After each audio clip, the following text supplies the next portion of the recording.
So ಮತ್ತೆ ನೀವು show ಮಾಡ್ತಾ ಇರೋದಕ್ಕೆ ಮೊದಲನೇದಾಗಿ congratulation sir. Thank you sir. Sir, ಈಗ ಇದ್ರ ನಡುವೆ ಒಂದಿಷ್ಟು ವಿಚಾರಗಳು ಬಂತು. ಸಹಜವಾಗಿ ಏನಂತಂದ್ರೆ ಸುದೀಪ್ ಸರ್ ಬಿಗ್ ಬಾಸ್ ಶೋನಲ್ಲಿ ಕನ್ನಡಕ್ಕೆ ಇಂಪಾರ್ಟೆನ್ಸ್ ಕೊಡಬೇಕು ಅನ್ನೋ ವಿಚಾರವನ್ನ ಪ್ರಸ್ತಾಪ ಮಾಡಿದ್ದಾರೆ. ಜೊತೆಗೆ ಕಂಟೆಸ್ಟೆಂಟ್ಸ್ಗಳ ಬಗ್ಗೆ ಅಂದ್ರೆ ವಿವಾದಿತ ಕಂಟೆಸ್ಟೆಂಟ್ಗಳು ಇರಬಾರ್ದು ಅನ್ನೋಂಥ ಕೆಲವು ಅಂಶಗಳನ್ನ ಹೇಳಿದ್ದಾರೆ ಅನ್ನುವಂಥದ್ದು.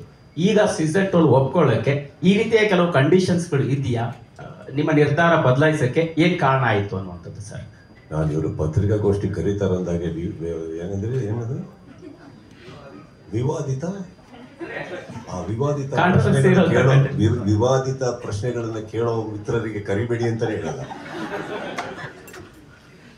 ಅಷ್ಟೇ ತರ. How can Bigg Boss happen without characters or personalities? ಎಲ್ಲರೂ ಒಂದೇ ಥರ ಥಿಂಕ್ ಮಾಡೋರನ್ನ ಬೆಳಗ್ಗೆ ಎದ್ರೆ ಬರೀ ತುಂಬ ಒಬ್ಬರನ್ನೊಬ್ಬರು ಹೊಗಳ್ಕೊಂಡು ತಬ್ಕೊಂಡು ಮುತ್ಕೊಟ್ಕೊಂಡು ಪ್ರೀತಿಯಿಂದ ಇದ್ದು ಮಾತೆತ್ರ ನಿಮಗೆ ಹಿಂದೆ ದೇವ್ರದ್ದು ಗಂಟೆ ಇದು ಭಜನೆ ಬರೋ ಥರ ನಡೆಯುತ್ತಾ? ಆಗಲ್ಲ. See, Bigg Boss is not a stage where I can say ವಿವಾದಿತ. Only thing I only request them is have a clarity. That's all. ಯಾಕೆ ಇವ್ರನ್ನ ಕಳಿಸ್ತಾ ಇದ್ದೀರಿ, ಏನಕ್ಕೆ ಕಳಿಸ್ತಾ ಇದ್ದೀರಿ, ಆ ಕ್ಲಾರಿಟಿ ಬೇಕು.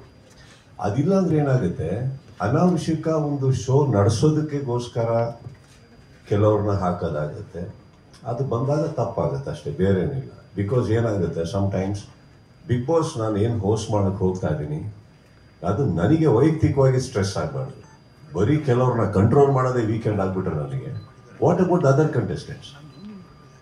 ಏನಾಗುತ್ತೆ ಇಲ್ಲಿ ಇವಾಗ ಬಿಗ್ ಬಾಸ್ ಅಲ್ಲಿ ಎರಡೇ ರೀತಿ ಕಂಟೆಸ್ಟೆಂಟ್ಸ್ ಒಳಗಡೆ ಹೋಗೋದು, ಬುದ್ಧಿವಂತರು, ಅತಿ ಬುದ್ಧಿವಂತರು. ಸೊ ಈಗ ಬುದ್ಧಿವಂತರನ್ನ ನಾನು ಡೀಲ್ ಮಾಡ್ಬೋದು. ಅತಿ ಬುದ್ಧಿವಂತರು ಏನು ಮಾಡ್ತಾರೆ, ಬುದ್ಧಿವಂತರು ಹೆಂಗೆ ಸೈಡಿಗೆ ಹಾಕ್ಬೇಕು ಅಂತ ಗೊತ್ತಿರುತ್ತೆ. ಅದೇ ನಡೀತಾ ಇದ್ದಾರೆ ಪ್ರತಿ ವಾರ.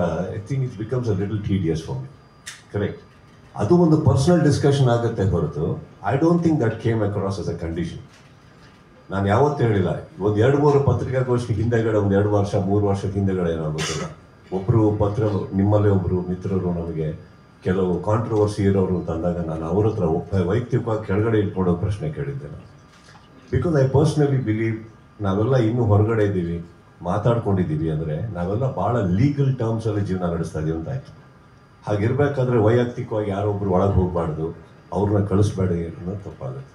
I am okay with anything in this world as long as they have a clarity why they are casting them. I think it's okay for I will handle. That's not the point. ಅದನ್ನು ನಾನು let me put it across. ನಾನು ಯಾವತ್ತೂ ಆ ಥರ ಕಂಡೀಷನ್ಸ್ನ ಹಾಕಿಲ್ಲ. So that ವಿವಾದಿತ that I think it's okay. Sometimes ಏನು ಗೊತ್ತಾ, ಹೊರಗಡೆ ಹೇಗೋ ಬರುತ್ತಾರೆ, ಒಳಗಡೆ ಹೋದ್ಮೇಲೆ ಕಾಂಟ್ರವರ್ಸಿ ಸ್ಟಾರ್ಟ್ ಮಾಡಿರ್ತಾರೆ. You don't no, we don't know what to expect. Bigg ಬಾಸಲ್ಲಿ ಒಂದಂತೂ ಸತ್ಯ, ಸ್ಟಾರ್ಟ್ ಆದಾಗಿಂದ ನೀವು ನೋಡಿ ಬೇಕಾದ್ರೆ ಸ್ಟೇಜ್ ಹತ್ತದಾಗ ಹೇಗಿರ್ತಾರೆ, ಹೇಗೆ ಮಾತಾಡ್ತಾ ಇರ್ತಾರೆ, ಒಳಗಡೆ ಹೋದ್ಮೇಲೆ ಬೇರೆ ಆಗ್ಬಿಡ್ತಾರೆ ಅವರು. See, sometimes you don't know what to expect from people. So I am okay with that sir. That's ಅದು ನನ್ನ ಕಂಡೀಷನಾಗಿ ಹೋಗೇ ಇಲ್ಲ ಯಾವತ್ತು.